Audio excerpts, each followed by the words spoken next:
without further ado, let's go right ahead and go into this second segment, which is talking about the rest of the scores. But actually, before I do want to point out this, because there was something that I watched and I completely forgot to mention in the previous segment. But I watched during the second quarter of the USA versus Serbia game, there was a substitution change, and LeBron went over to the ref and was saying that substitution change was not allowed. Like, he literally knew the FIBA rules better than the ref knew the FIBA rules, which is, it's a little bit of a flex, I understand, but that was just something that I thought was really interesting, because it's like, we always talk about, LeBron and his IQ, but like, that's just his IQ on full display right there.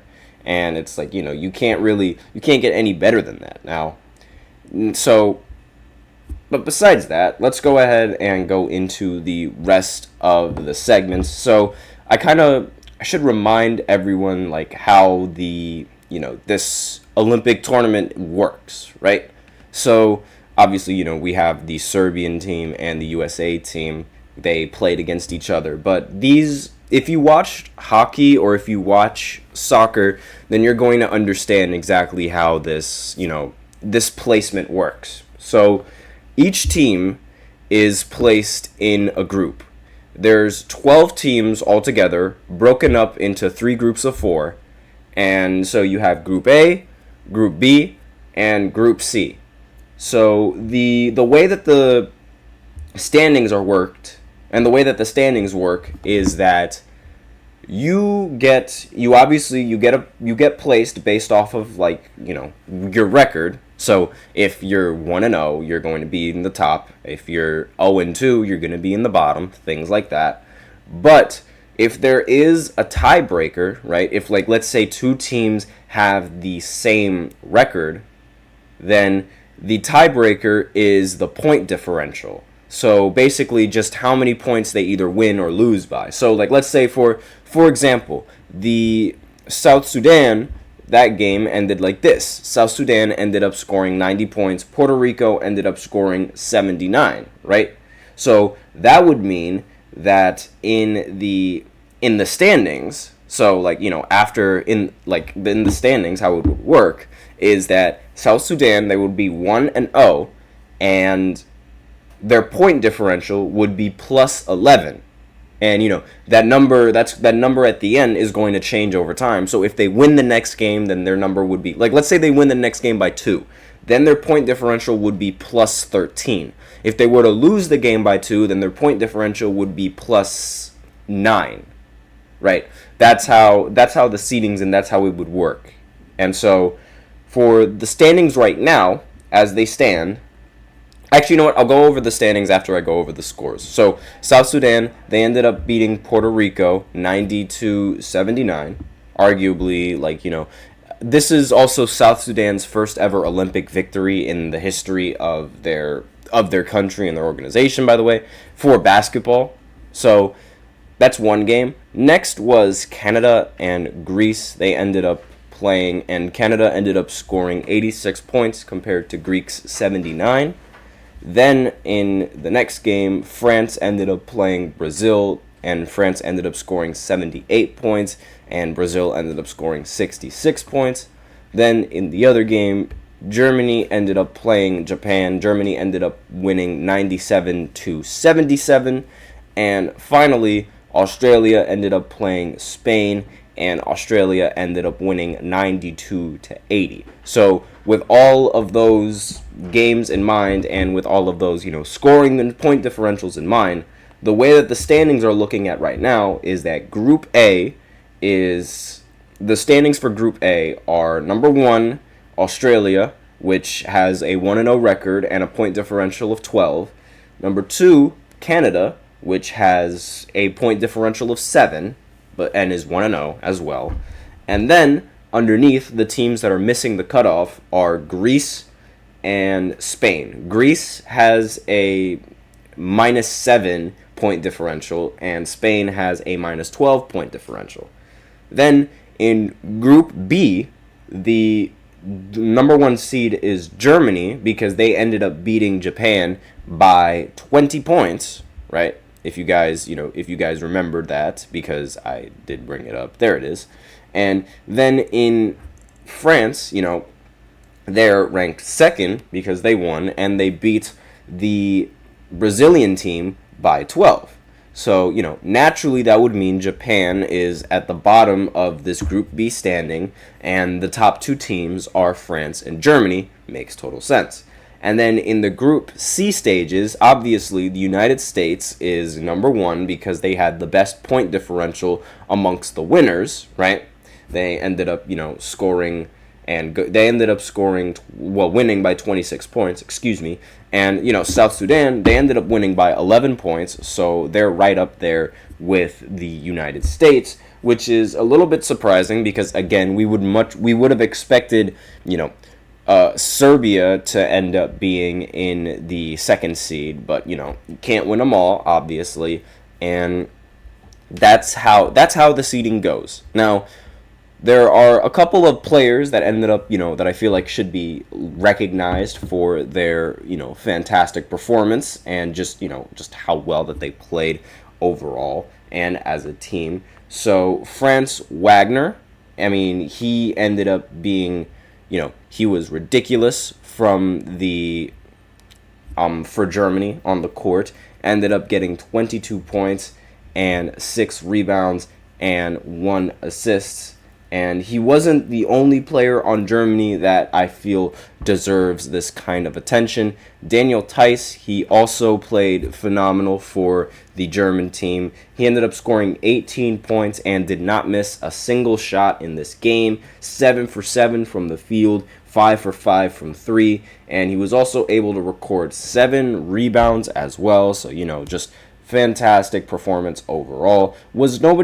Well, for Japan, Roi Hachimura, he played pretty well, but since he was on the losing team, I did not feel it was really important to put, his stats up here because, again, being on the losing team, you're going to get points taken off of that if you're on the losing team. That's just how it works.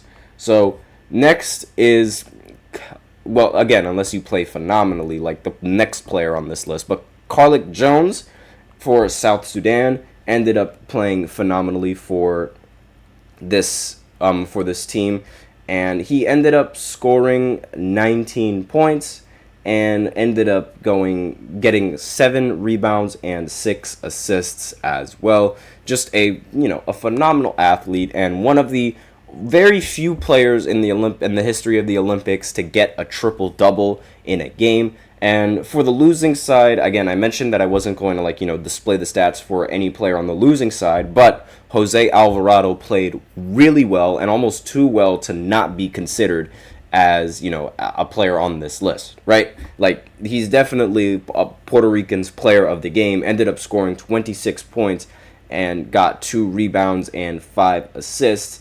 And, he shot 3 for 8 from the 3, excuse me, that's my bad.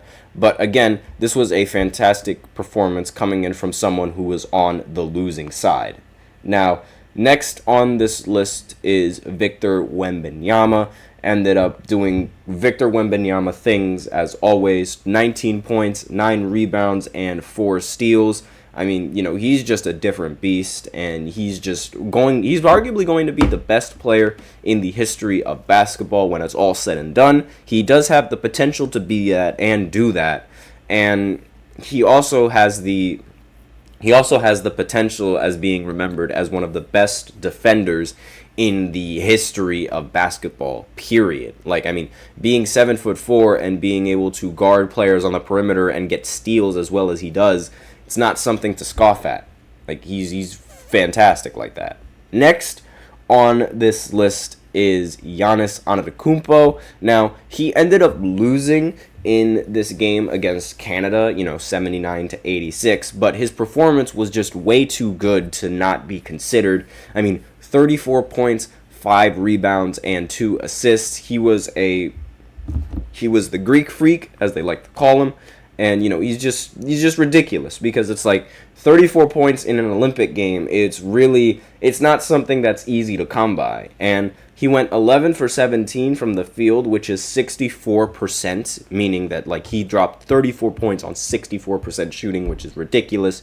And Canada, they had some pretty good players, but R.J. Barrett really was the one who stood out for me. He ended up getting 23 points, was 8 for 13 from the field. Shai Gilgeous-Alexander had 21 points. He was the second leading scorer for this team, but, I mean, R.J. Barrett playing as well as he did was really, like, it was a surprise to me, and I had to include him on this list, and I really had to put him over Shai Gilgeous-Alexander. And finally, the last player on this list of performances that I have, and in my opinion deserve the attention, is Santi Aldama. Now, he is the only player who I think, he is the only player that's, well, not really the only player that's on the losing team, but he's the only player from this game that I mentioned that was on the losing team and I thought was the best player. While I will say that, if that makes any sense to any of you guys, because in this game with Australia, I don't have any other player from the Australian team, because I quite frankly don't think anyone from the Australian team played as well and as great as Santi Aldama did, despite the fact that they were able to win the game. So, I mean, Santi ended up getting 27 points in this game on 6 for 8 shooting from the 3-point line. And really, that was just the phenomenal scoring from him, and the great shooting that he has. He was also 9 for 10 from the free throw line as well. And those were really obviously aside from the 5 rebounds, those 27 points on the 6 for 8 shooting was really what stood out to me, because when I was looking at that game and I was watching that game, I was like, this dude is he is trigger happy. He knows how to shoot the rock like it is nobody's business. And he's also going to play a little bit later, I believe. I believe he's going to play on Tuesday in the morning at 5 o'clock. I believe that's what the schedule is telling me. But I'll go ahead and figure that out a little bit later. Next, we have to go ahead and go into the third segment and talk about Jason Tatum and my opinions on why Jason Tatum wasn't playing in this game, as well as why Tyrese Halliburton also wasn't playing in this game. Just gonna get into that and explain a couple of things, or at least give my opinions on why this had to be done. And I'll be right back after this short break, so be sure to stay tuned. Looking for your daily fix of sports talk without having to pay for it? GSMC Sports Network is available on YouTube. Just search GSMC Sports Network. Get your fix of daily sports talk shows on YouTube, absolutely free. NFL, college football, NBA, MLB, MMA, UFC, fantasy football, and so much more. GSMC Sports Network has shows running all day long, with new sports shows starting every 2 hours. Just like on your favorite cable sports channel, except GSMC Sports Network is absolutely free. Just search GSMC Sports Network on YouTube to catch one of your new favorite shows, like the GSMC College Football Podcast, Chip Shot Football Podcast, Hoops and Heels Women's Sports Podcast, GSMC Basketball Podcast, and so many more. Check it out for yourself. GSMC Sports Network, now available on YouTube absolutely free. Search GSMC Sports Network on YouTube right now.